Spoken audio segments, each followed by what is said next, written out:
because I am a professional.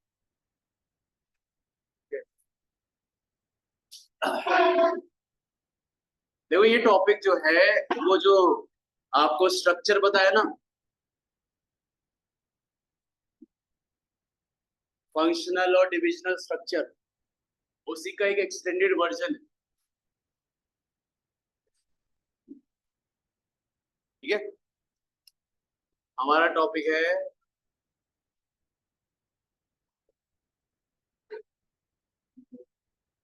Span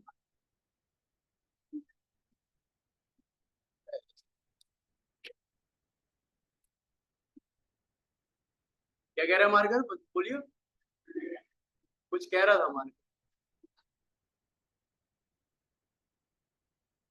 हमारा अगला topic है बेटा स्पैन ऑफ मैनेजमेंट। इसको समझने के लिए एक चीज समझना, जैसे स्कूल में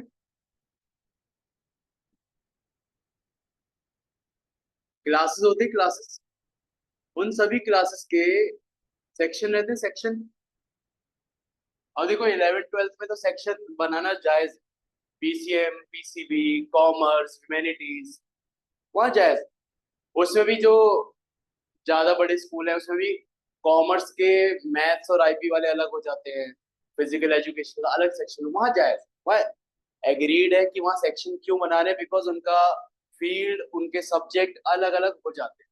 बट ये सोचो ना, 10th क्लास तक एक नॉर्मल स्कूल में, अगर मैं बात करूं 10th क्लास, क्लास 10, क्लास 10 के ऑन एन एवरेज कितने सेक्शन है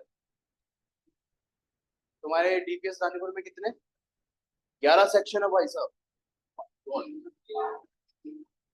हाँ, A B C D E F G H I J K, इतने सारे हैं क्या? कहाँ से आ रहे इतने बच्चे? किधर से आ रहे हैं इतने बच्चे? मेरे को लग रहा है डीपीएस रानीपुर के अंदर ना स्लोगन डालना पड़ेगा पंचायत वाला। नहीं नहीं, ये नहीं, दो बच्चा मीठी गिर उससे ज्यादा बवासीर। ठीक है, ठीक है, अब पॉइंट समझो। अच्छा, ऑन एन एवरेज 10th में एक सेक्शन में कितने स्टूडेंट रहते हैं? मतलब 40 स्टूडेंट पर सेक्शन, ऑन एन एवरेज लेकर चलते हैं ना, 40 स्टूडेंट पर सेक्शन रहते हैं ना वहाँ। अगर आप बता रहे हो 1 2 3 4 5 6 7 8 9 10 11, यानी कि आपके यहाँ पे 10th क्लास के ही 440 स्टूडेंट्स। क्या कॉन्सेप्ट है सेक्शन बनाने का, कोई बताएगा? पॉपुलेशन तो ठीक है, हाँ, अगर हम 400 एक साथ सारे बच्चे पढ़ेंगे तो कैसे, तो ठीक है, एक टीचर क्या सारे 440 बच्चों को पढ़ा पाएगा क्या? नहीं पढ़ा पाएगा ना। इसी वजह से यहाँ पे कॉन्सेप्ट आया कि आपके सेक्शन बनाए जाते हैं स्कूल, सो दैट आपकी 40 या 35 या 45 या 50 मैक्स इतने बच्चों के ऊपर एक टीचर रहे और वो उनको पढ़ाए, उनकी एफिशिएंसी बनाकर रखे। समझना बात ये, इसलिए एक क्लास के इतने सेक्शन क्यों रहते हैं, ताकि बच्चों के मन में ऐसा ख्याल ना है कि ख्याली पुलाव में ना चले जाए, टीचर कुछ और पढ़ा रहा और बच्चे कुछ और कर रहे हैं, या बच्चे शैतानी कर रहे हैं। बच्चे भी तो कम थोड़े होते हैं, टीचर को परेशान कर दिया, 40 बच्चों की क्लास में टीचर परेशान हो जाता है, 440 बच्चे एक साथ परेशान करेंगे तो ये तो वही हिसाब हो जाएगा, रजिया गुंडों में फंस गई। समझे ना बात ये, तो ऐसा हाल ना हो, टीचर का हाल रजिया ना हो, बच्चे गुंडे ना बने। इस वजह से यहाँ पे क्या होता है, इतने सारे ना सेक्शन डिवाइड रहते हैं।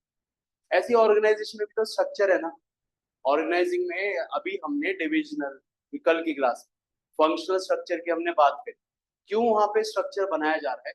सो दैट आपका जो हेड रहता है ना, डिवीजन का हेड या फंक्शन का हेड, उसके अंदर जो सबॉर्डिनेट्स हैं वो लिमिटेड, उनका जो बॉस है, उनका जो सुपीरियर है वो लिमिटेड। समझे ना बात ये, इसीलिए यहाँ पे ऑर्गेनाइजेशन में एक स्ट्रक्चर फॉलो होता है, और वो स्ट्रक्चर एक स्पैन ऑफ मैनेजमेंट के जरिए बताया जाता है। एक ना मैं स्कूल में गया था, एक मेरे को इससे याद आया, अभी तो तुम्हारे डीपीएस में ही 440 बच्चे हैं सिर्फ 10th क्लास। ओवरऑल बच्चा अगर मान लें ऑन एन एवरेज 6 या 7 हजार से ज्यादा ही पार करेगा, है ना, डीपीएस रानीपुर। एक मैं स्कूल में गया था एक्सटर्नल एग्जामिनर के तौर पे। उस स्कूल का नाम है कासीगा स्कूल। ये वहां पड़ता है आपका, मसूरी रोड की साइड पड़ता है। और ये स्कूल बहुत ब्यूटीफुल है, इतना सुंदर है ना अंदर से स्कूल। इस स्कूल की खास बात पता है क्या थी, मेरे को बता रहे थे वहाँ जो टीचर था। इस स्कूल में स्टूडेंट ऑफ द ईयर की शूटिंग हुई थी, इस स्कूल में कबीर सिंह की शूटिंग हुई। ठीक है, कबीर सिंह का जो कॉलेज दिखा रखा था स्टार्टिंग का, वो स्कूल का दिखा रखा था। स्कूल का अंदर का एक तरीके से इंफ्रास्ट्रक्चर यूज किया हुआ था, बहुत सुंदर स्कूल था। मैंने पूछा कि यहाँ पे कितनी फीस है, उस टीचर से पूछा। कह रहे एक बच्चे की फीस यहाँ पे महीने की 1 लाख रुपए, साल की 12 लाख। मैं कहा देहरादून के बच्चे दे रहे हैं? कह रहे देहरादून में कोई पढ़ता ही नहीं, बाहर से आते, सब बिजनेसमैन के बच्चे हैं, बाहर से आ रखे। जिनका मैं वो लेने गया था ना, वाइवा, एक्सटर्नल एग्जामिन के तौर पे एंटरप्रेन्योरशिप के लिए गया था, 7 बच्चे थे क्लास, पूरी क्लास में 7 बच्चे। मैं कहा ऑन एन एवरेज आपकी क्लास में कितने बच्चे रहते हैं? कह रहे हमारे यहाँ सेक्शन में, हमारे यहाँ एक क्लास में ना, एक क्लास में 15 से ज्यादा बच्चों की कैपेसिटी है ही। 15 से ज्यादा बच्चे हम बैठाते भी। मैं कहा ओवरऑल कितने बच्चे हैं उनका, वो बोर्डिंग स्कूल था ना, ओवरऑल कितने बच्चे? कह रहे हमारे यहाँ ना 580 बच्चे से ज्यादा कैपेसिटी है ही नहीं बोर्डिंग, हम इससे ज्यादा बच्चे एक्सेप्ट भी नहीं करते। सिर्फ 580 बच्चे पूरे स्कूल में, और एक बच्चे से 1 लाख रुपए फीस लेते, साल की फीस आ रही 12 लाख। बढ़िया चल रहा है इनका भी हिसाब किताब। मैं कहा आपकी सैलरी कितनी?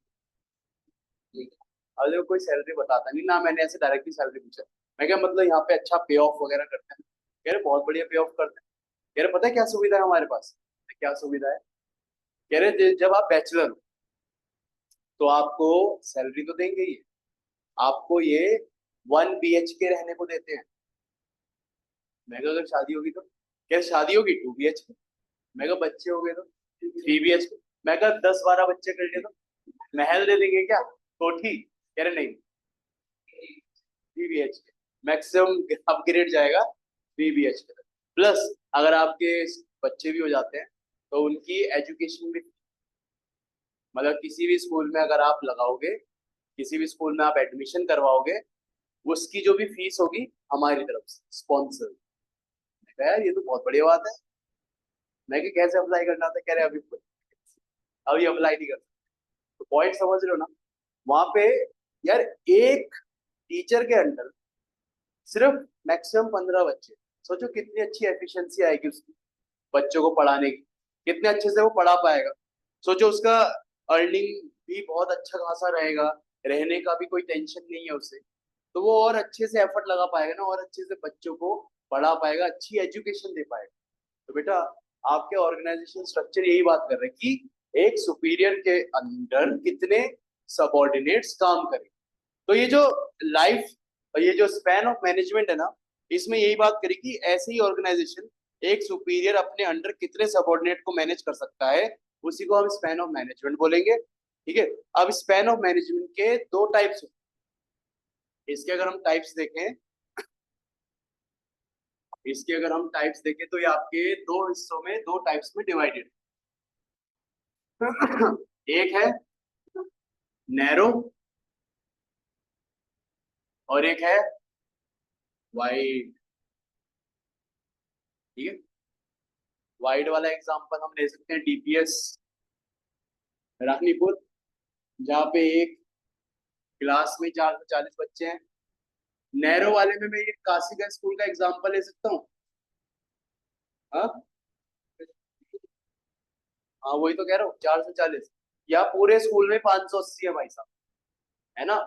तो नैरो वाले स्ट्रक्चर में क्या रहता है, एक ना सुपीरियर रहता है, ये कौन है? सुपीरियर। इसके अंडर 2 सबॉर्डिनेट रहते हैं। ठीक है, 2 सबॉर्डिनेट रहते फिर इनके अंदर दो सबऑर्डिनेट और रहते हैं, ठीक है। इसके अंदर भी दो सबऑर्डिनेट और हैं, इनके अंदर दो सबऑर्डिनेट और हैं। इस टाइप का स्ट्रक्चर रहता है,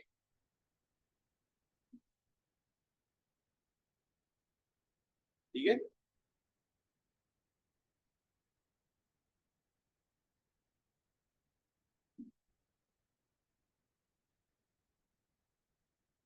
इस टाइप का स्ट्रक्चर रहता है समवॉट। ये देखो आपका जो ट्राइंगल है, इसको ये कंप्लीट करता है, ट्राइंगल की शेप लेता है ये।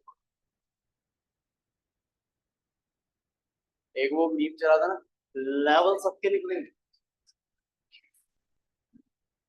पूरी पूरी बात बोल, लेवल सबके निकलेंगे, पर निकलेंगे किसके? जो जो खड़ा रहेगा। लेवल सबके निकलेंगे नहीं, तो यार लेवल सबके निकलेंगे भाई। एक तरीके से ना, ये जो स्ट्रक्चर फॉलो होता है ना, आप अगर देख पा रहे हो, इसको पिरामिड स्कीम, नेटवर्क मार्केटिंग ऐसे भी बोलते हैं। कि आपको अपने नीचे दो जनों को जोड़ना है, उनको बोलो आप दो जनों को जोड़ो, उनको बोलो आप दो जनों को जोड़ो, ये जो कमाएगा इसको मिलेगा, ये जो कमाएगा इसको मिलेगा, ये जो कमाएगा इसको मिलेगा। ये तो हो गया भाई नेटवर्क मार्केटिंग वाला हिसाब। लेकिन काफी ना, जो ऐसे बिजनेस है ना, लेजिट बिजनेस, जैसे आपने सुना होगा उसका नाम, एमवे सुना है? एमवे, एमवे कंपनी सुना है?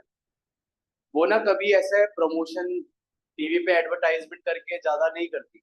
वो ऐसे अपने प्रोडक्ट को ना इस स्ट्रक्चर के थ्रू सेल आउट करने की कोशिश करती है कि उनका सबसे ऊपर सुपीरियर वो इन्हें ऑर्डर देगा, वो इन्हें देंगे, वो इन्हें देंगे।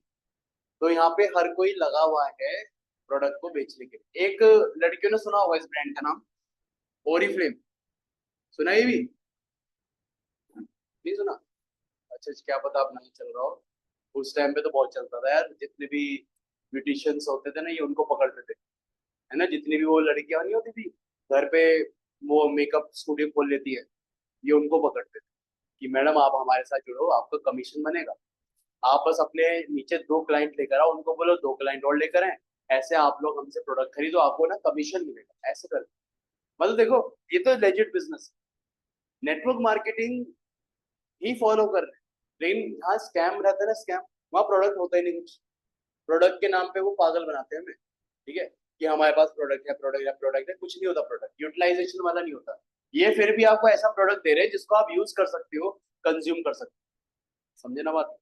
तो ये एक तो ये स्ट्रक्चर हो गया। एक वाइड स्ट्रक्चर ये हो गया जो नॉर्मल बिजनेस ऑर्गेनाइजेशन में रहता है। वाइड स्ट्रक्चर में क्या रहता है? एक बॉस रहता है, बॉस, उसके नीचे बहुत सारे लोग रहते हैं, टीम रहती है, ठीक है। जैसे आपने फंक्शनल स्ट्रक्चर, डिविजनल स्ट्रक्चर देखा था ना, वैसा ही कुछ, ठीक है। फिर इनके अंडर भी इस टाइप के लोग रहते हैं, इनकी खुद की टीम रहती है,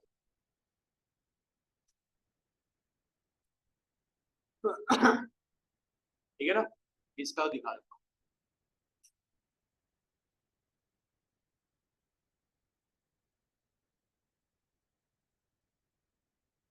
इनकी खुद की टीम रहती है, ऐसा इनके लिए भी वही सेम फॉलो होगा स्ट्रक्चर। तो ये हो गया हमारा वाइट स्ट्रक्चर।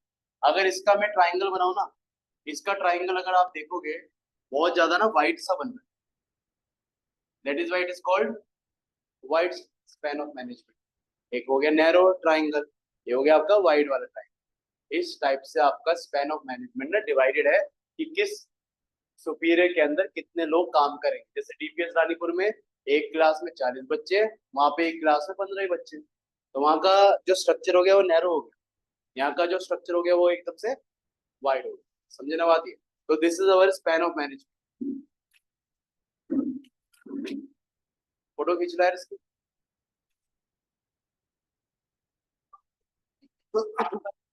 इसके नोट्स आपके उसमें तो नहीं है, लिखवा दूं? फोटो भेज दूं? लेवल सबके लिखने के याद रखना बस। हम्म, हाँ वो तो है। छोड़ के नहीं, हमें नहीं निकलवाने। अच्छा, ऐसे स्कीम में फंसना मत यार तुम लोग। कॉलेज वाले बच्चों को बहुत पकड़ते हैं। हाँ, वो जब आओगे तब ये बहुत पकड़ेंगे तुम्हें। तुम्हें कहेंगे अरे कोई बात नहीं, अरे पैसा लगाओ, तुम बिजनेस पार्टनर बन रहे हो हमारे। अबे कॉलेज वाला जो स्टूडेंट रहता है, क्योंकि मैं भी फंसा था। हाँ, मैं भी फंसा। क्या हुआ था उस टाइम पे, थोड़ा मैं वनरेबल भी था, है ना। एक रेस्पॉन्सिबिलिटी आ गई थी। I lost my father. एक वो अंदर से रहता है ना कि ओए, पैसा कमाने, ठीक है, एकदम से जिम्मेदारी आ गई। तो ऐसे लोगों को ये टारगेट करते हैं, कहते हैं आप हमारे साथ जुड़ो, आप ऐसे ऐसे काम करोगे। मैं जुड़ गया। उस टाइम पे सपने दिखाते कि आप एक्चुअल में कोई प्रोडक्ट बेचोगे, आप एक सेल पर्सन की तरह काम करो, आपका कमीशन बने। जब ये जुड़ जाते हैं ना हम लोग, उसके बाद कहते हैं अब आप ना, आपका पागल बन गया ना, हाँ बंद हो गया है थोड़ा सा, अब आप बाकी लोगों का पागल बनो।